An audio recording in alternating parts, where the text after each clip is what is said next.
6:37 de la mañana comenzamos nuestras entrevistas y esta vez vía telefónica.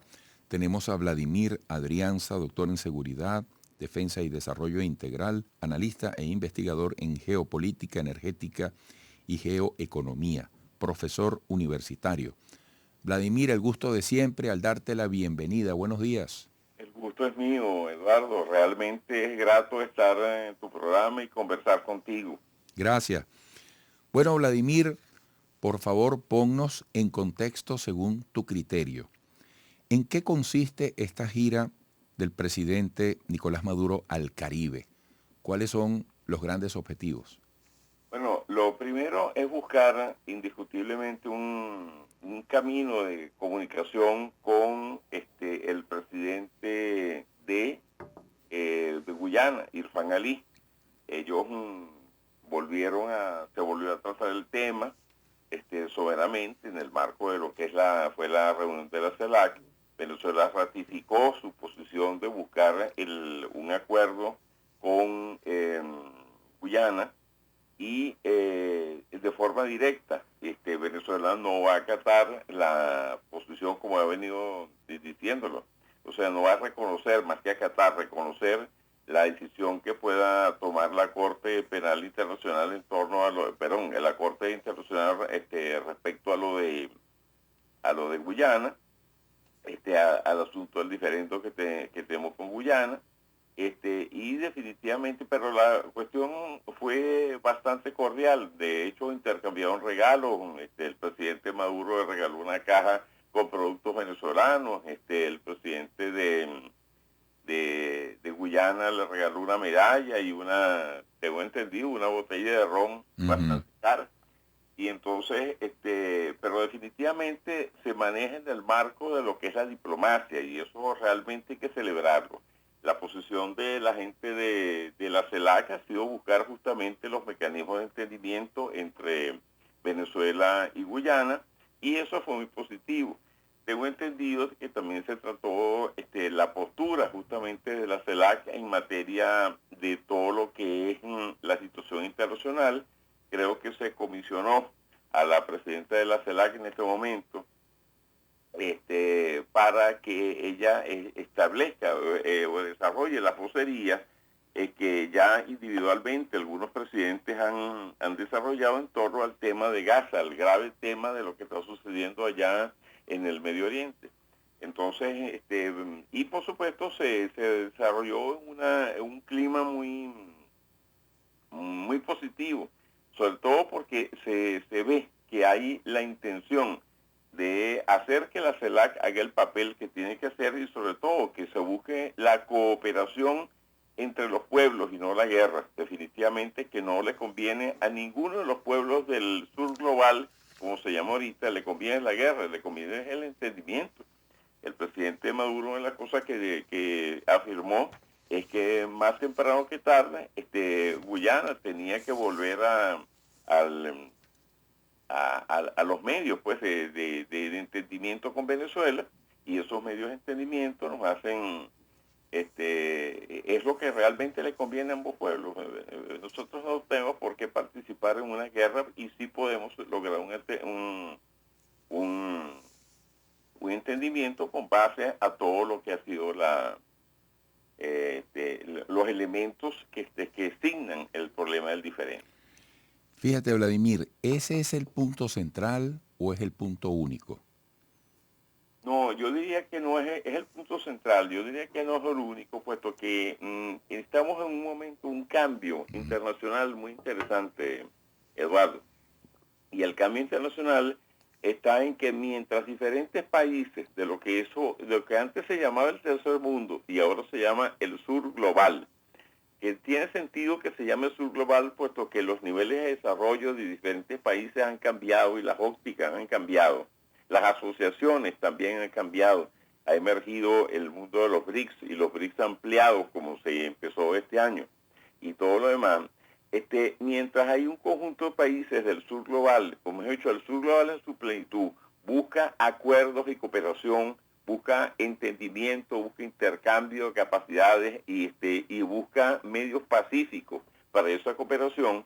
Uno ve básicamente en todo lo que es el G7 y todo lo que significa el occidente desarrollado, definitivamente ve actitudes belicistas. Por ejemplo, lo vemos de parte, sobre todo desde la administración Biden, ha sido sumamente claro el tema con respecto a lo que fue a Ucrania y la posición ambigua que han tenido y respecto a lo del Medio Oriente. Entonces hay un contraste en eso. Entonces ese contraste se ve en las relaciones internacionales en diferentes aspectos. Y uno de los aspectos justamente es el interés de muchos países justamente en volver a esos mecanismos que nunca han debido dejar de ser, como es el caso de la CELAC, que independientemente de las diferencias, de los gobiernos de turno, es necesario reafirmar los mecanismos diplomáticos. Yo en ese sentido, esa es la percepción que yo capto allí, y por supuesto hay que celebrar la posición de gente como el ministro Goncalves, que ha facilitado justamente el diálogo entre Guyana y Venezuela, o sea, entre el presidente Nicolás Maduro y el presidente de Guyana, Ifán Ali, justamente buscando el entendimiento, buscando, lo que no quiere decir que nadie renuncie a sus posiciones por ahora, pero definitivamente es una buena señal en el sentido de que todos podamos apuntar a la seguridad colectiva en el continente de América del Sur. Amigos, estamos escuchando vía telefónica a Vladimir Adrianza, doctor en Seguridad, Defensa y Desarrollo Integral, analista e investigador en geopolítica energética y geoeconomía, profesor universitario.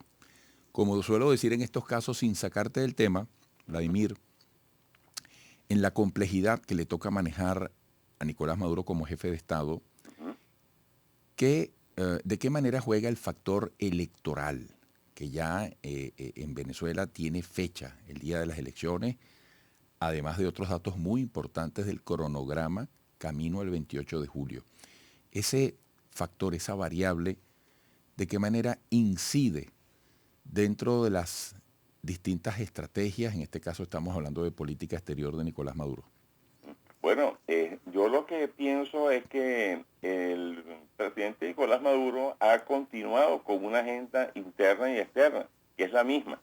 El factor electoral, por supuesto, hay que tomarlo en cuenta, pero es que no solamente es el factor electoral de Venezuela. En este año hay elecciones en los Estados Unidos que todavía no hay una visión clara de cuál va a ser realmente los candidatos que se van a medir en ese encuentro. Tenemos elecciones en México, tenemos elecciones en la Unión Europea, tenemos elecciones en Rusia, por solo citar un conjunto de países.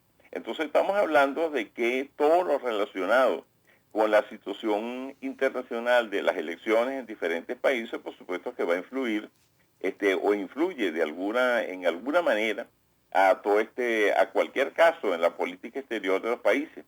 Sin embargo, lo que se venía diciendo, que en Venezuela no iban a haber elecciones este año, que etcétera, para no entrar en ese etcétera tan largo, definitivamente ha quedado totalmente soslayado con la declaración que dio el CNE ayer, en el cual las elecciones son el 28 de julio de este año. Entonces, ahora lo que sí es un hecho es que tengo entendido, acabo de ver, tengo que ver los detalles, es que se ha ratificado las mismas sanciones que los Estados Unidos ha aplicado sobre Venezuela. Creo que las ratificaron ayer. Hay que confirmar los detalles y la extensión de la noticia. Y indiscutiblemente también están asociadas a lo que es muchas de ellas están asociadas a todo lo que es el tema electoral, pero desde el punto de vista de las elecciones, Venezuela va a celebrar elecciones el 28 de julio de este año, y bueno, definitivamente se inscribirán, y hay un cronograma, se inscribirán todos los candidatos que desean participar en ella, salvo la gente que ha estado vetada por la Contraloría, y ya se verá, la gente decida, porque vivimos en un país en democracia. Fíjate, volviendo a este tema con Guyana,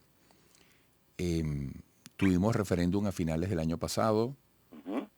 el presidente Nicolás Maduro dijo que esto era vinculante con la acción del Estado y como parte de una estrategia. Es decir, Nicolás Maduro y su equipo ejecutivo han hecho muy visible este tema y lo han convertido en un compromiso público inocultable y han intentado avanzar.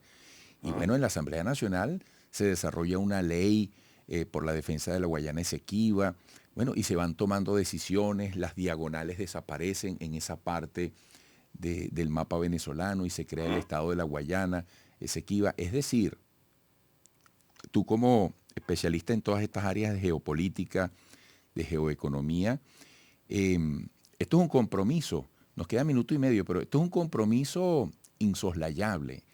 Es decir, este tema de Guyana, activado en estos términos, difícilmente puede ser puesto a un lado como lo hayamos podido haber sentido en algún momento previo en la historia, ¿no?, del tema. Bueno, es que es lo menos que debería hacerse, toda vez que en el siglo pasado, en el siglo antepasado, fuimos objeto de todo un chantaje, de toda una controversia que se vislumbró 40 y dele años después, y que luego, 60 años después de lo que fue esa circunstancia en la que Venezuela le fue esquilmado 159.000 kilómetros de su frontera, definitivamente se lleva el tema a la ONU. Hubo las oportunidades que hubo en el siglo pasado, pero a mí yo voy a sacar en este menos de un minuto que nos queda un tema que es muy importante. Si la Cancillería venezolana hubiera tomado lo que fue la rebelión del Rupununi en 1968, cuando Valerie Hart, una valiente mujer guyanesa, reclamó la soberanía venezolana sobre el territorio, esto no hubiera pasado. Entonces, es un tema delicado porque ahora se han metido los Estados Unidos ahí, que tienen intereses petroleros muy fuertes por parte de la ExxonMobil, y ellos indiscutiblemente, hasta que no le ven el hueso a la cosa, no se retiran, usualmente. O hay que hacerles que ellos mismos se den cuenta que esa no es la vía, la de fomentar la guerra entre dos naciones vecinas. Entonces, todo lo que se haga en materia de la paz y ratificando la soberanía del pueblo de Venezuela sobre un reclamo territorial totalmente legítimo es válido. Y habrá que correrse los riesgos, pero sosteniendo sobre todo eso que ha llamado el presidente Maduro, todo lo que es la diplomacia de paz, como ellos en la diplomacia bolivariana de paz le ponen el calificativo. Pero definitivamente yo no veo ninguna opción de salida en hacer la guerra. Eso no quiere decir no fortalecer la seguridad interna, todo lo contrario, eso se ha hecho hasta donde se ha podido. Pero definitivamente es una amenaza muy grande porque hay intereses muy fuertes metidos allí. Caray. Entonces, ese es el punto. Y por supuesto, nos estamos corriendo una guerra y yo creo que la democracia participativa y protagónica de la cual habla la Constitución ha hablado el año pasado en el referendo que se hizo. Y definitivamente eso es correcto y es constitucional. Vladimir, te agradezco mucho. Hasta pronto. Amigo mío, que Dios te bendiga. Mucha salud. Vladimir Adrianza, amén. Doctor en Seguridad, Defensa y Desarrollo Integral, analista e investigador en geopolítica energética y geoeconomía, profesor universitario. Sigan allí.